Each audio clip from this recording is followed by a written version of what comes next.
Hi friends. So as you could probably tell from the title, the video is going to be about the quarter life crisis. I don't think the quarter life crisis is something that is necessarily resolved. It's not something that you like fix. I think it's like a reaction to a new stage in life that just kind of forces you to trust yourself a little bit more and get comfortable with the fact that like not all of your questions are going to have answers or obvious answers, and there's no right or wrong. So I wanted to make a video kind of like exploring some of the tools and like responses I've developed to kind of make it a little bit easier to go through this somewhat confusing time. Before I get into that, my name's Mackenzie. This is my channel Think Too Much, and today's video is going to be a little bit of a survival guide about how to get through your quarter life crisis.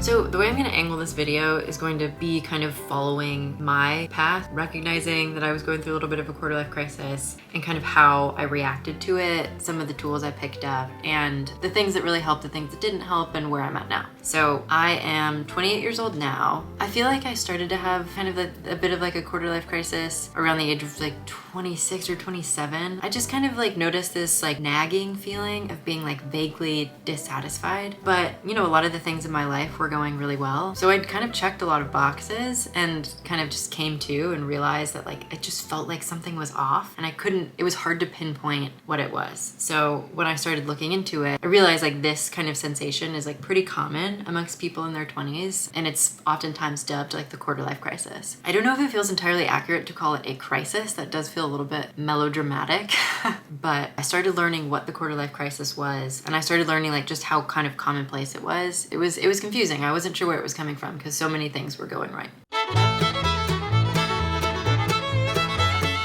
So when I did kind of realize that this quarter life angst, quarter life crisis was here to stay, was when I really started to look under the hood and do some research. So I started researching what the quarter life crisis was, how it manifests, like what the solutions are for it. I have read many articles, books, etc. about kind of like this stage in life and just in general, like how to pursue happiness like as an adult. So I'm working with a lot of research just up in my brain, but I will kind of spare you all the gritty details and just tell you what like the highlights were for me. One of the better resources for me was actually a video that my mom sent not too long ago, actually. And it's a video by Mel Robbins. I think it was like the 7 things she wished she knew in her 20s. And she didn't dub it like the quarter life crisis, but she was kind of talking about the difficulty of like the decade of being in your 20s more generally. And I think that offered kind of a lot of comfort and clarity. And I should say like there's not like a one size fits all summation of what your 20s look like. So this is kind of limited to the people who can relate to it, but I definitely found it relatable. So one of the things that was really resonant for me in this video was the disconnect between how people describe the 20s as like an age group versus like the lived experience. So I feel like there is kind of a disconnect in that like your 20s, it feels like there's like this pressure to have so much fun. Like it should be the time of your life. You're like uninhibited by responsibilities, probably got like money and independence for the first time, and like the world is your oyster. But what they don't acknowledge is kind of the difficulty of, I guess, kind of coping with independence for the first time, coping with the fact that like your path is something that you are solely responsible for and like decide upon. And it's not necessarily like culturally scripted for you like so many other paths have been up until this point. And it's not just pressure to like choose the right path as if there is a right path, but there's also kind of the pressure of understanding that there are opportunity costs to paths that you don't take, and understanding that because there's no right or wrong, the opportunity costs almost feel like more painful or like difficult to accept because you're the one who is solely responsible for choosing what to forego, and you're the one who's solely responsible for those opportunity costs. Whereas before, there were just like outside entities that you could more or less like blame or kind of credit for what you realized you shouldn't have done. So it was just a little bit easier to assign like right or wrong to like whatever path that you take. And this to me, like I think over time it's resonated even more, just this idea of opportunity costs. And I think for the first time, at least like for me, I think what was difficult was that like for the first time, I had to actively mourn the potential of lives not lived because I had to choose a path, and that meant foregoing alternative paths. So that's more or less how I have come to understand like what the quarter life crisis is, what makes it difficult, and like how it might be the sort of thing that's like more of a moniker for like an adjustment period than something that needs to be fixed, you know? The idea that like these questions and these pressures are going to go away feels inaccurate to me. It feels more accurate to me that like life is going to kind of have ebbs and flows where like there are times when you are kind of questioning your path and your decisions more than other times when you're feeling better about them. That's just a guess. But yeah, I'll link that video below. I thought the video was both comforting and offered like really helpful concepts to kind of understand what makes this period of life a little bit tricky. And then the other really helpful resource I had found when I was doing this kind of exploration of self was this book called Quarterlife by Satya Doyle Byak. So Byak is a psychologist and she specifically specializes in kind of quarter life stage clients. Basically, like the way her book is structured is you follow kind of four composite characters who kind of fall somewhere along this like spectrum, which she defines as stability as one end and meaning as the other end. So if you're a stability type, you're someone who craves structure, you avoid risk. So those are the people who kind of follow the more societally prescribed paths, get like some good well-paying job, try to buy a house, try to find like a partner, start a family, etc. And then the meaning type is someone who is seeking out like meaning and happiness and is avoiding kind of like rigid structures because like those feel stifling to them or for whatever reason they have on their own. And she kind of talks about how everyone exists somewhere on the spectrum, and she kind of uses it as like a guidepost for understanding if something feels missing or if something feels dissatisfying, then you might not be engaging enough with the parts of yourself that are less natural to you. So for example, if I'm like a stability type or if I'm like closer to the stability type on this kind of spectrum, I might not be engaging with enough of the parts of me that identify as like meaning type. It has really helped shape the way that I think about kind of the quarter life crisis and my experience within the quarter life crisis. One thing I will highlight from the book was an exercise that I found particularly relieving and kind of, I guess, creatively inspiring. And that was an exercise in which she had a client draw two stick figures. And the two stick figures are meant to kind of represent each persona within that person, the stability type persona and the meaning type persona. And she had her client just kind of describe each person in detail and basically like imagine like a life for each like stick figure / persona thing.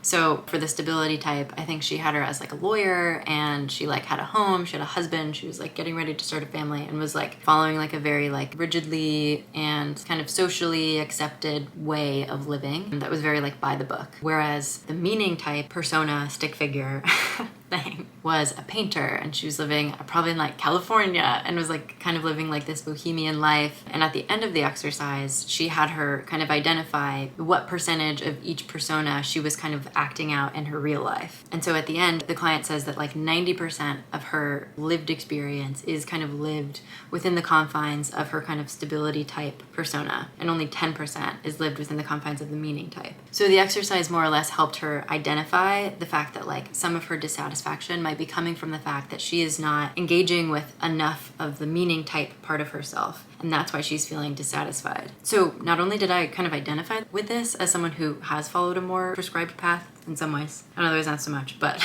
still.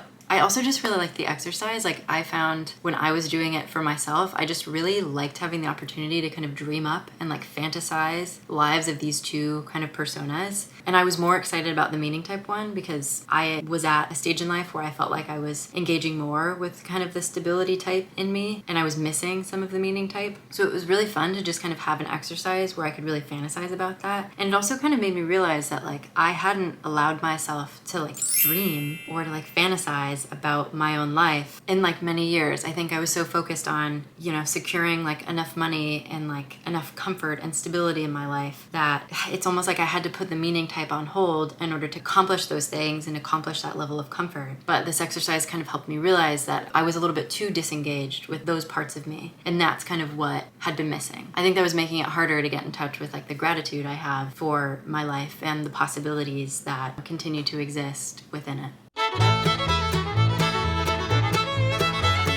So with all that research and kind of self-exploration, I had a couple of like realizations to work with on the other side of it. And in terms of paths forward, there were two things that it felt very almost like clear and like instinctual to me that I kind of needed to do next in order to kind of like start pulling myself back up and like out of this little crisis catastrophizing mode. And for me, that was creating a morning routine for myself. So I think I kind of realized that waking up in the morning and immediately just like going right into work, especially because I work from home, was really not healthy for me. It kind of put me in this mode in which it felt like life was all about my job.